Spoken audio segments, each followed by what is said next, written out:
doing some things. He looked to be pretty good spirits. What's his status right now? How's he coming along? Yeah, I think he's got a chance. He'll be a game time decision. He and Carlton. The only person out is Jeremiah Ledbetter, and then Shady was just an illness.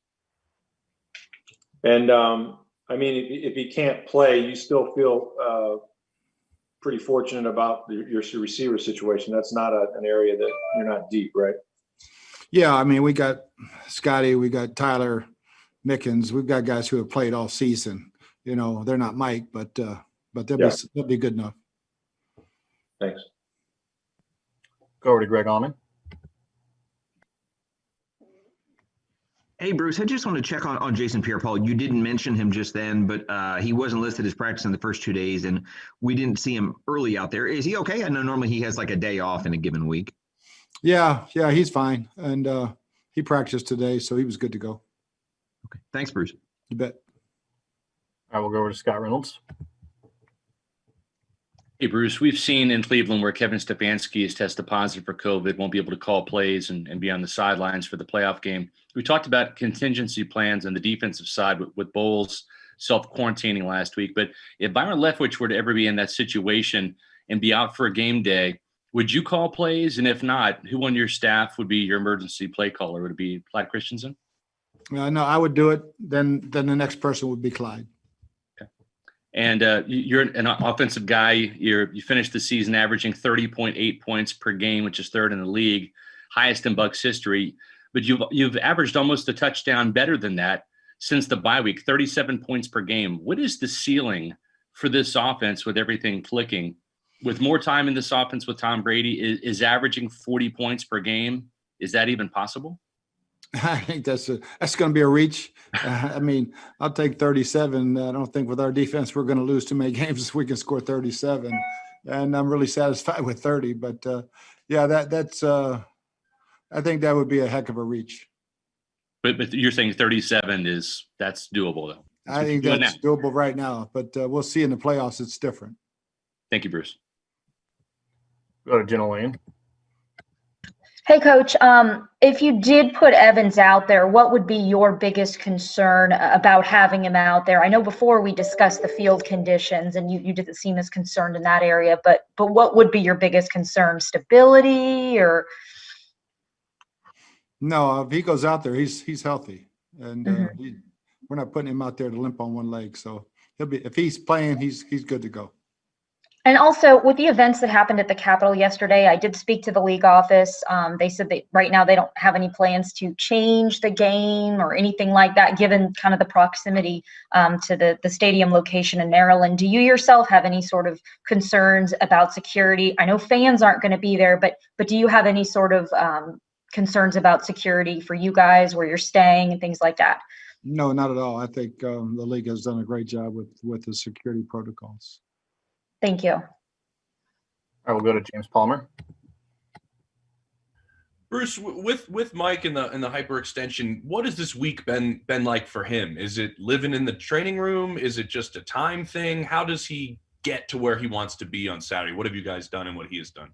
Yeah, he's lived in the training room and done a great job with it, and then obviously in the meeting room, staying off his feet. And today's the first day we tried to do much of active movement, and it was okay. And hopefully we'll see how sore he is tomorrow.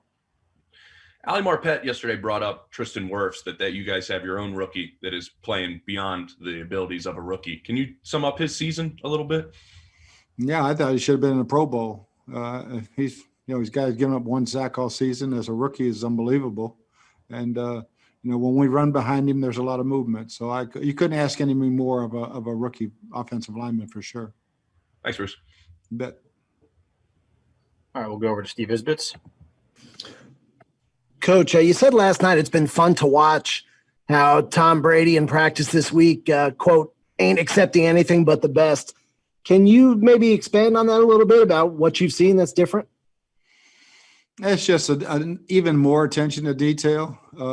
Some things he might have let go and talked on the side, he addresses immediately. Same with me. I don't accept anything this week at all. And if it's a little bit off, if it's 2 yards off your reception area, you better get your ass in the right spot. Thanks, Coach. We have time for a few more. We'll go over to Ben Volan. Hello, Bruce. Greetings from Boston. I have a question about Rob Gronkowski. This was your first year coaching him. Just what did you learn about him as a player this year? Good. He practices his tail off. I mean, he prepares, he practices. You know, I had to force him to start taking days off to make sure he was fresh on Sundays. I think he learned to like that, and it was beneficial for him. But he is one heck of a competitor and loves to play the game. Have you noticed here over the second half of the season, he's maybe gotten his legs under him more? Yeah, I think really in the middle of October and on, it just got better and better. I think he was kind of shocked that, he didn't have any injuries. It's been a long time since I think he's played 16. And, we did our best to try to make sure that he got through this season ready to roll in the playoffs. Great. Thanks a lot. You bet. All right, we'll go over to Rick Stroud.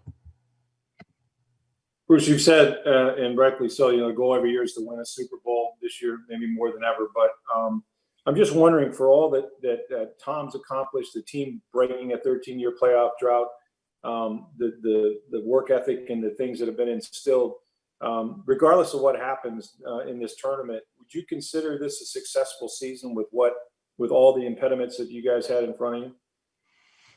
We'll see. See how far this goes. It won't be if we don't win this one. That's for sure. And really, it's not going to be if we don't put rings on our fingers, because once you're in the tournament, that's what you're playing for. And so we did enough to get here, and now it will not be satisfying unless we finish it. Gotcha. Okay, our last question is going to come from Hobie Artigue.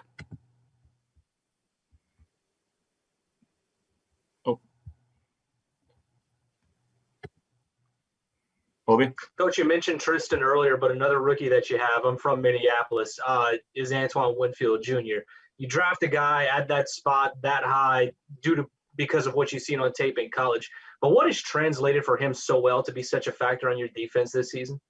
Well, he's such a multifaceted player. He can play in the box. He can play in the middle field. He can play half the field, man zone. He's a multidimensional player, and we love that about our safeties. And he's a heck of a blitzer. It's just everything that we're looking for in a safety for our defense. He fits it. And he's obviously a very, very mature guy. He came in and it didn't take him long to take over that role.